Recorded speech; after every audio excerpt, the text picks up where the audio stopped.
ನಮಸ್ಕಾರ ಎಲ್ಲ ನನ್ನ ಚಾಲಕ ಮಿತ್ರರಿಗೆ ನಾನು ನಿಮ್ಮ ಸಂತೋಷ್ ಕುಮಾರ್. ವಿಚಾರ ಏನಪ್ಪಾ ಅಂತ ಹೇಳಿದ್ರೆ ಒಂದ್ ನಿಮಿಷ ಈ ವಿಡಿಯೋನ ನೋಡ್ಕೊಂಡ್ ಬಂದ್ಬಿಡಿ. क्या ओला उबर के लिए नई मुसीबत बनने वाली है विनफास्ट? दरअसल इन दिनों सोशल मीडिया पर खूब चर्चा हो रही है वियतनाम की ईवी कंपनी विनफास्ट की, जो कि भारत में अपनी इलेक्ट्रिक कैब सर्विस को लॉन्च करने की तैयारी में है। सबसे ज्यादा चर्चा इस बात की हो रही है कि कंपनी का किराया सिर्फ 8 रुपए प्रति किलोमीटर हो सकता है, वो भी एसी के साथ। और अगर ऐसा होता है तो आम लोगों के लिए सफर करना बेहद सस्ता हो जाएगा। वहीं ड्राइवर्स के बीच खबरें ये भी चल रही हैं कि कंपनी करीब 40,000 महीने की फिक्स सैलरी भी ऑफर कर सकती है। अगर ये सच साबित होता है तो कई ड्राइवर ओला उबर छोड़कर विनफास्ट की तरफ जा सकते हैं।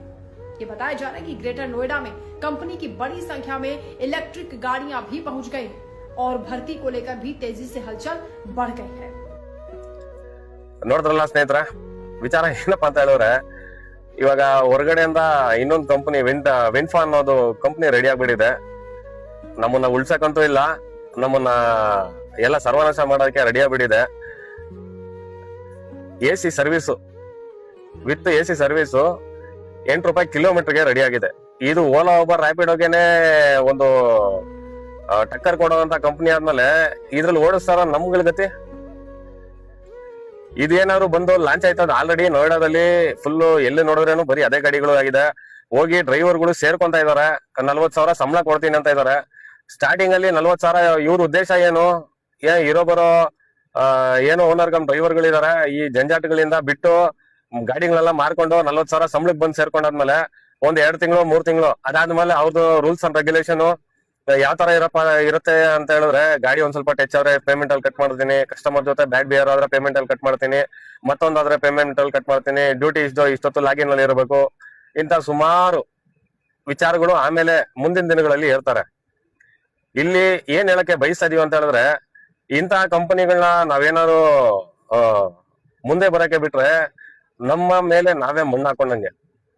ಈ ಆಲ್ರೆಡಿ ಏನ್ ಅಗ್ರಿಕಲ್ಚರ್ ಸಂಸ್ಥೆಗಳನ್ನ ನಾವೇನು ಇಷ್ಟು ದಿನ ಬಿಟ್ಟು ನಾವು ಬೆಳೆಸಿ ನಿಲ್ಸಿದೀವಿ, ಇವ್ರುಗಳು ನಮ್ಮ ಏನ್ ದುಡಿಮೆನ ಕಿತ್ಕೊಂಡು ನಮ್ಮನ್ನ ಒಂದು ದಿಕ್ಕಿಗೆ ಕಮಿಟ್ಮೆಂಟ್ ಗಳಲ್ಲಿ ತಗಲಾಕ್ಸ್ಬಿಟ್ಟು ಬರೀ ಇವ್ರುಗಳಿಗೆ ಬರೀ ಡೀಸೆಲ್ಗೆ, ಈ ಸಬ್ಸ್ಕ್ರಿಪ್ಷನ್ಗೆ, ಈ ಊಟದ ಖರ್ಚಿಗೆ, ಬರೀ ಇದ್ರಲ್ಲೇನೆ ನಮ್ಮ ಜೀವನ ಪೂರ್ತಿ ಕಳಿಯಂಗೆ ಇವರು ನಮ್ಮನ್ನ ಸ್ಲೋ ಪಾಯ್ಸನ್ ಕೊಟ್ಬಿಟ್ಟು ಯಾವ ತರ ನಮ್ಮನ್ನ ಸಾಯಿಸ್ತಾ ಇದಾರೆ.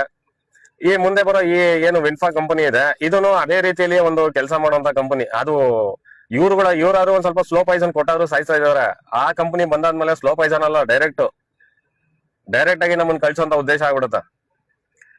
ಇದೊಂದು ವಿಚಾರಕ್ಕೆನೆ ಎಲ್ಲಾರ್ಗು ತಿಳಿಸ್ತಾರೋದೇನಂದ್ರೆ, ಓನರ್ ಕಮ್ ಡ್ರೈವರ್ಗಳು, ಈ ಆಟೋದವ್ರಿಗಿರ್ಬೋದು, ಕ್ಯಾಬರ್ ಆಗಿರ್ಬೋದು, ಈ ಆಟೋದವ್ರಿಗೆ ಏನಕ್ಕೆ ಸೇರ್ಸ್ಕೊಂಡು ಹೇಳ್ತಾ ಇದೀನಿ ಅಂತ ಹೇಳಿದ್ರೆ, ಈ ಕಂಪನಿ ಗಾಡಿ 8 ರೂಪಾಯಿ ಸರ್ವಿಸ್ ವಿತ್ ಎಸಿ ಅಲ್ಲಿ ಕೊಡುವಾಗ ಎಲ್ಲಾರ್ಗುನು ಆಟೋಗಾಗ್ಲಿ ಕ್ಯಾಬ್ಗಾಗ್ಲಿ ಎಲ್ಲದಕ್ಕೂ ಒಂದೇ ಸತಿ ಹೊಡ್ತಾ ಬಿಡುತ್ತೆ. ಆಗ ಬಾಡಿಗೆಗಳು ಇಲ್ದಿರ ನಾವು ರೋಡ್ಗಳಲ್ಲಿ EMI ಕಟ್ಟಕ್ಕಾಗ್ದಿರ, ಕಮಿಟ್ಮೆಂಟ್ಗಳು ಕಟ್ಟಕ್ಕಾಗ್ದಿರ, ಕಮಿಟ್ಮೆಂಟ್ ತಡೆಯಕ್ಕಾಗ್ದಿರ, ಸಾಲದ ಹೊರೆ ಹೊತ್ತು ಲಾಸ್ಟ್ ಅಲ್ಲಿ ಗಾಡಿಗಳನ್ನ ಬಂದ್ ಸೀಸ್ ಮಾಡಿ ಫೈನಾನ್ಸ್ ಕಟ್ಟಕ್ಕಾಗ್ದಿರ, ಈ ಸಮಸ್ಯೆಗಳು ಸುಮಾರಿದೆ. ದಯವಿಟ್ಟು ಇನ್ನಾದ್ರೂ ಎಚ್ಚೆತ್ಕೊಳ್ಳಿ. ಯಾಕೆ ಈ ವಿಚಾರನ ಒತ್ತು ಕೊಟ್ಟು ಮಾತಾಡ್ತಾ ಇದೀನಿ ಅಂತ ಹೇಳಿದ್ರೆ, ಇವಾಗ ನಾವು ಈ ಅಪ್ಲಿಕೇಶನ್ ಮೊರೆ ಹೋಗಿರೋದ್ರಿಂದ ಅಪ್ಲಿಕೇಶನ್ ಬಿಟ್ಟು ನಾವು ಸಪ್ರೇಟ್ ಆಗಿ ನಾನು ಮೀಟರ್ ಹಾಕೊಂಡಾಗ್ಲಿ ಮತ್ತೊಂದು ಹಾಕೊಂಡಾಗ್ಲಿ ನಾನು ಗಾಡಿ ಓಡಿಸ್ಬಿಡ್ತೀನಿ ಅಂತ ಹೇಳಿದ್ರೆ ಅದು ಅಸಾಧ್ಯದ ಮಾತು. ಈ ಮೀಟರ್ ಅಪ್ಲಿಕೇಶನ್ ಗಳಿಗೆ ನಾವು ಮೊರೆ ಹೋಗಿರೋದ್ರಿಂದ ಇದನ್ನ ಬೇಯಿಸೋದಕ್ಕೆ ಇನ್ನೊಂದು ಮೀಟರ್ ಅಪ್ಲಿಕೇಶನ್ ಬೇಕಾಗಿದೆ.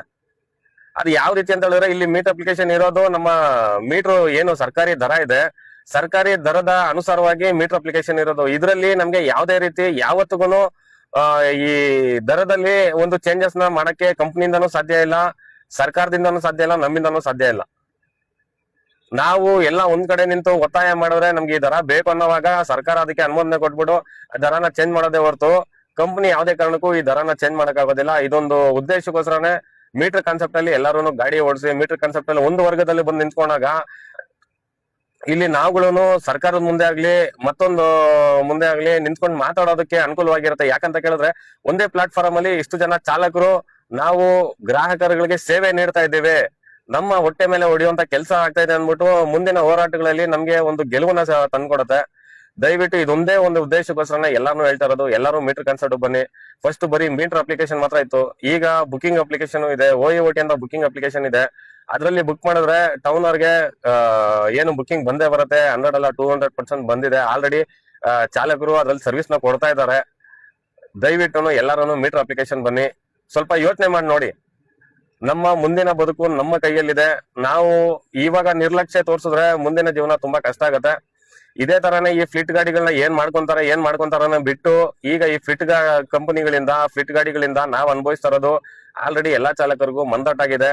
ಇನ್ನ ಇದೇ ತರ ನಾವು ಮುಂದೆ ಸುಮ್ನೆ ಇದ್ರೆ ಇನ್ನ ಬೇರೆ ಬೇರೆ ಕಂಪನಿದವರು ಬಂದ್ಬಿಟ್ಟು ನಮ್ಮ ಮೇಲೆ ದಬ್ಬಾಳಿಕೆ ಮಾಡೋದು ಮಗದೊಂದು ಮಾಡ್ತಾರೆ. ಈಗ್ಲಾರು ಎಚ್ಚೆತ್ಕೊಳ್ಳಿ, ಎಲ್ಲರೂ ಬದಲಾಗಿ. ಇನ್ನ ಏನಾದ್ರು ಅಪ್ಡೇಟ್ಗಳಿದ್ರೆ ಮುಂದಿನ ವಿಡಿಯೋದಲ್ಲಿ ತಿಳಿಸ್ಕೊಡ್ತೀನಿ. ಧನ್ಯವಾದ.